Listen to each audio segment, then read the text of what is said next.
Greetings from St. Paul's United Church of Christ. My name is Jonathan Hawes. On behalf of the people of St. Paul's, I want to wish you a happy and blessed Memorial Day.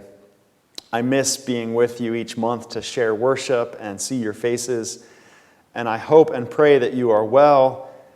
I look forward with great eagerness to the day when we can safely gather together again. In the meantime, please know that our congregation is keeping you, both the residents and the staff of Exton Senior Living, in our prayers. God bless you and keep you.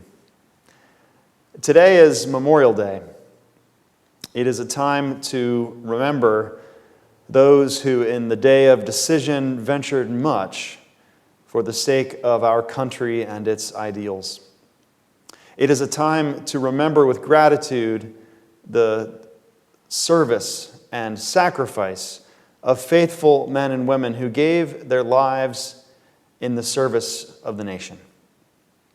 It is a time to lament not just the lives lost, but the wounds inflicted in times of war, and to be mindful that even those who survived in body gave much and lost much. For each one of us, this day may bring to mind people we have known and loved, people who were precious to us. Perhaps even people who came long before us, whose stories and names we inherited. Perhaps today you are holding close to your heart the memory of a parent or grandparent, a sibling or child, a friend or neighbor, a spouse. Perhaps this day is made even harder because you are unable to visit the resting place of one of these loved ones and place flowers on their grave. This is a hard thing.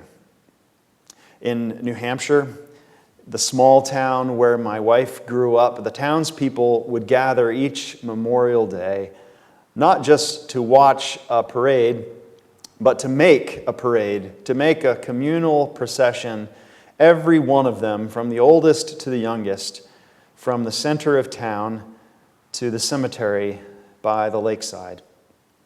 The community remembered together. They prayed together. They gave thanks together. This year we can't do these things, and it is hard. But God is gracious and merciful. God's steadfast love endures even when all else changes and seems uncertain. Today, I invite you to take refuge in the promises of God that we are not alone, even in the lonely quiet of a small apartment, but that we are surrounded by a great cloud of witnesses, that multitude that no one can number, and with whom we are one in Jesus Christ.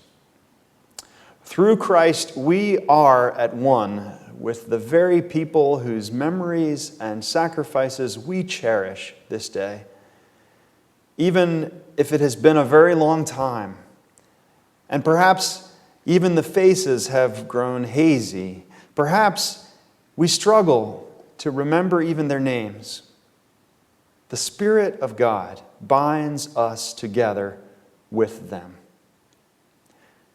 Today, I invite you to let the loving prayers of your hearts be the flowers that you place upon the graves of the fallen.